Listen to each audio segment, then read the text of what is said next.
Hello and welcome to this presentation. I'm calling it Making Room for Dad. My name is Stephen Kennedy and I'm the founder of the Prepare Foundation and the social enterprise called Birthing Dads. A little bit about how I got involved in this work. My son was born with an APGAR of 1, which I'm not sure if you're aware, the APGAR is the measure of the health of a newborn baby, and 1 is a medical emergency and 10 is fantastic. So at 1, he needed resuscitation. He was in special care for a few days. And overall, the experience was quite traumatic for me. He was a full-term baby, and thankfully he made a very swift recovery. But I couldn't say the same about myself. It did take me a little while to come to terms with what had happened. And I started researching the topic of men at birth and, drawing on a lifetime of working in areas that could actually allow me to begin a registered charity and a social enterprise.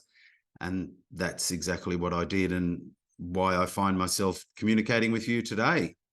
So I wanted to kind of cover how we might be able to engage dads more effectively in the maternity care setting, in hospitals, in the perinatal period. You know, traditionally dads haven't necessarily been part of the perinatal period, so we're still kind of learning how to involve them. And that's what I'm trying to kind of communicate here is, how do we do that? How do we include dads? And how have we done so far in doing that? The limitations of what I'll be talking about is it's just about dads, and it's just about the perinatal period, conception to 1-year-old. It's not really discussing issues that might be related to culturally and linguistically diverse fathers, although a lot of these kind of themes are very similar. And I wouldn't say that it's necessarily leaning towards the LGBTIQ plus communities either. I guess this is more or less about cis men, but birth support and supporting the partner of a birthing person is the same regardless of how they identify, I would say. But in this case, I will be using terms like mother and father, and instead of birthing parent and birth partner and those kind of things, just to make it a little bit more efficient. But doesn't mean that I'm not including those people.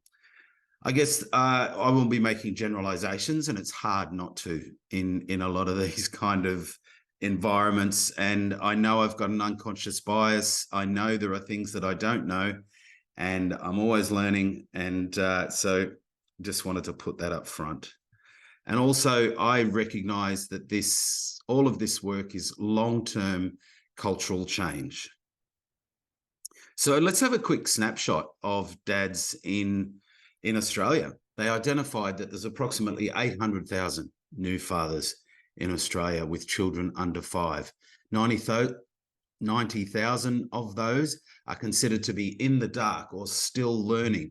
And these are, on their first child, they're feeling overwhelmed, haven't quite worked out their parenting styles yet, and they're still working with their partner to discover those aspects. And then we would say there is 110,000 who have gotten through that initial kind of risky period, but they're still at a risk of psychological distress. And then there's 600,000 of dads of children under 5 who have reached the other side, who are more confident in their parenting and can kind of, do it with one hand tied behind their back. Boom, boom. 50 years of dadolution. So over the last 50 years, there's been a revolution of fatherhood. There's been a great change to the way fathers show up in their children's lives, and I've called that the dadolution. And so I'd ask you now to perhaps pause and reflect on how do you think fatherhood has changed over the generations since the 1970s? One way you may look at this is that your grandfather, have a comparison with your grandfather in comparison to a brother or your own father, or even the peers, your friends. How do they look at fatherhood, and have a think about how that might be different from, the fathers of the 1970s. This is a father of the 1970s. And as you can see, you were lucky to get a hold of his jacket on his way to work.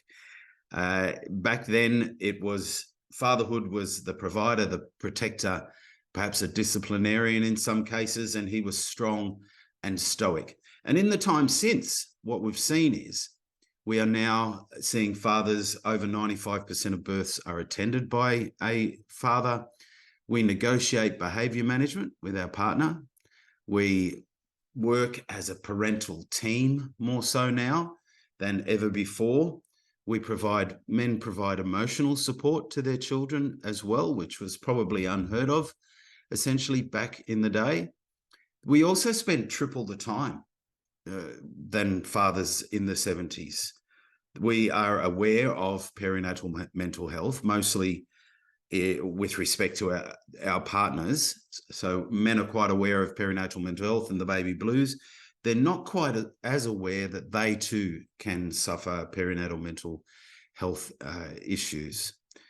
They're still expected to kind of be, strong and stoic in a sense, particularly when it comes to this in maternity care. We're the provider and still the protector. We're also involved in physical play, that rough and tumble side of play. This is where fathers get their greatest surges of oxytocin. And hopefully we're involved in housework and also taking on some of that mental load. I do believe there's, that's starting to change as well. So here is an example of some of those modern fathers who are doing, the things that modern fathers do, which is, a little bit different to the olden days. So essentially what we find is that the job description for a father has expanded. There's more responsibilities, there's more things to do, there's more engagement from men, and men want that engagement. It's not like they're being forced into it. So the job description has definitely changed, but the way that men transition into fatherhood, it's only just starting to change. Men don't really discuss fatherhood. They don't really discuss childbirth. They don't really discuss pregnancy support very much. We'll go into that a little bit more in detail in just a moment. So what's the perspective of the first-time father in maternity care? Well, it looks a little bit like this. Imagine you have arrived at a gala, it's the Academy Awards. Everyone's dressed up really beautifully, and you turn around and you see this guy. And you think to yourself, I wonder how that guy feels dressed like that in this environment. And that's the way, I guess, the first-time father feels in the maternity care setting, because he knows the least. He's very unaware of this new environment that he finds himself in. And particularly with this image, I like this image because it actually signifies the way some fathers feel about the unfolding labor and birth. So he's looking up to this bridge, and let's just assume that his partner is on top of the bridge, and this is his attitude towards what's unfolding in front of him, that his partner is in danger. His protector role has been triggered. So he's kind of in a pretty tough situation, you would say. No one wants to be the person in the room who knows the least and who's kind of automatically worried about what's happening. Men don't trust childbirth yet, unfortunately. But if we were to go back a little bit in time, what do we see as the kind of traditional way that men might have approached this? Well, they probably would have been out in the fields, or if they had the means, they would have gone down to the pub to have a beer and wet the baby's head. This is a pub in Scotland, and this is what my father did while I was being born. He ended up in the pub with his friends, and back in the day, dads could see their baby through a glass window for 1 hour a day, and that's pretty much all that was allowed. And so much for skin to skin back in the day. Then we moved into the waiting room. This is called a stalk club.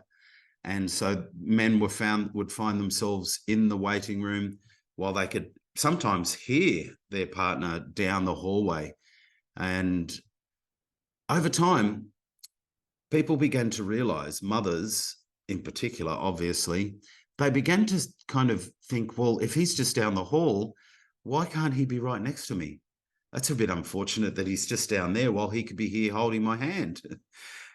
So they started to make a little bit of noise about it, and men became part of the movement as well to kind of try and get them into the room. And eventually they, around the 70s, 1970s, was when men more and more became involved. And it was the combined consumer voice that led to that change. Mostly mothers, but also, you know, fathers had a smaller voice, but they did want to be there as well. And now what we have, this chart actually shows when men began to kind of come to hospital births. And this is the rate that we're at the moment. You know, as you can see, it's nearly 100%. And now we're there to catch the baby, cut the cord. But in general, men are still a bit of a deer in the headlights, particularly first-time fathers. When it comes to something like labour and birth, that it is a tough one for them to be calm and like the energy necessary for that to unfold safely. So a lot of them become overwhelmed. And unfortunately, sometimes they might even faint. And often this is, you know, the butt of jokes, and it's all really, really funny that he faints. But at the end of the day, it's really not a good idea for the unfolding of that labour and birth that he's there on the floor, because the poor mum that's actually in the middle of labour is now worrying about him. And, you know, we can't have her worrying about him.